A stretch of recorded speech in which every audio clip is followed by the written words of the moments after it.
Sorry రాశి గారు, మీరు మొత్తం కూడా ఎక్కువ శాతం మెగా హీరోస్తో ఎక్కువ సినిమాలు చేశారు. ఇప్పుడు నెక్స్ట్ మళ్ళీ పవన్ గారితో చేస్తున్నారు ఉస్తాద్ భగత్ సింగ్. ఎలా ఉండబోతుంది మీ క్యారెక్టర్, ఎలా ఉండబోతుంది? దాంట్లో మంచి మాస్ సాంగ్స్ కూడా ఉన్నాయంటున్నారు కదా. ఆ సినిమాలో మీది పవన్ గారితో చేసేది అప్పుడు మాట్లాడుకుంటాం ఆ సినిమా గురించి.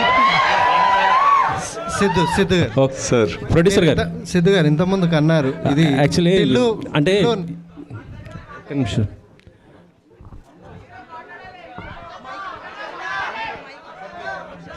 ఈ సినిమా బాధ్యత మొత్తం మీ నాన్నగారు మీ పైన పెట్టినట్టున్నారు.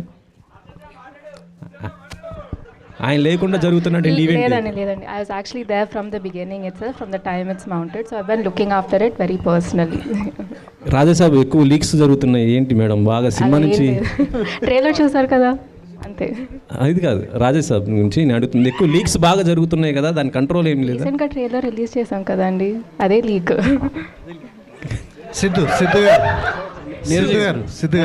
మీరు అన్నారు టిల్లు నుంచి బయటపడడానికి కోసం ఈ సినిమాని, కానీ ఓవరాల్ లుక్ మాత్రం ఆ ఫ్లేవర్లనే కనిపిస్తుంది ఈ సినిమా ట్రైలర్ని బట్టి. ఢిల్లీ నుంచి బయటపడడానికి అనే ఒక అదేదో కాన్షియస్ డెసిషన్ లా కాదండి. ఇందాక ఆయన అడిగినప్పుడు అన్నాను అంతే. But this is a very different character అండి. It's a very different film, it's a very different character. మీకు ఆబ్వియస్లీ లవ్ గురించి, రొమాన్స్ గురించి ఉంది కాబట్టి సినిమా మీకు కాస్త రాడికలిజం కనిపిస్తూ ఉంటుంది. బట్ 200% షార్ట్ ఇది completely different character, but equally exciting character అండి. ఇన్ఫ్యాక్ట్ నేను టిల్లు ఒక హ్యూమర్ లెవెల్లో, ఒక కామెడీ లెవెల్లో నన్ను ఎక్సైట్ చేస్తే, Varun I think Varun character మీరు ఈ సినిమాలో is a new brand of man. మీరు చూస్తే is a new brand of man అండి తను. అంటే మీ ఇన్వాల్వ్మెంట్ ఉందా డైలాగ్లో వీటిలో కానీ? మామూలుగా ఆబ్వియస్లీ ఇంప్రొవైజేషన్ అవి చేస్తూ ఉంటాం, డిస్కషన్ జరుగుతూ ఉంటుంది. సో అది ఇంకా జనరల్గా జరిగిపోతుందండి. అది అంటే బయట చాలా వరకు డిస్కషన్లో ఉంది, నిన్ను కోరి ఫ్లేవర్లో ఇది ఉంటుంది అని, నిన్ను కోరి మూవీ అని. ఉండదండి అసలు, జీరో. నీరజ మేడం ఇక్కడ. సిద్ధు గారు hi. Neeraja madam, I'll get back to you. నిజం మేడం, ఈ కథతోనే మీరు డైరెక్టర్గా, సో అంటే ఇండస్ట్రీలో ఉన్నప్పటికీ ఈ కథతోనే మీరు డైరెక్టర్గా పరిచయం కావడానికి కారణం ఏంటి? సో ఎందుకు ఈ కథ మిమ్మల్ని ఇంపాక్ట్ చేసింది? It's a very unique love story sir.